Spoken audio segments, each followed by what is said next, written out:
யாரிடம் செல்வோம் இறைவா? வாழ்வு தரும் வார்த்தையெல்லாம் உம்மிடமன்றோம் உள்ளன. யாரிடம் செல்வோம் இறைவா? இறைவா, இறைவா, இறைவா, இறைவா.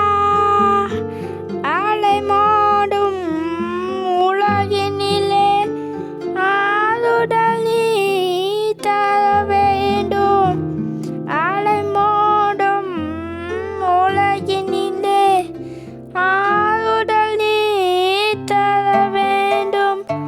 அண்டி வந்தோம் அடைக்கலம் நீ, அண்டி வந்தோம் அடைக்கலம் நீ. ஆராதித்தேன் அரவணைப்பார், ஆராதித்தேன் அரவணைப்பார். யாரிடம் செல்வோம்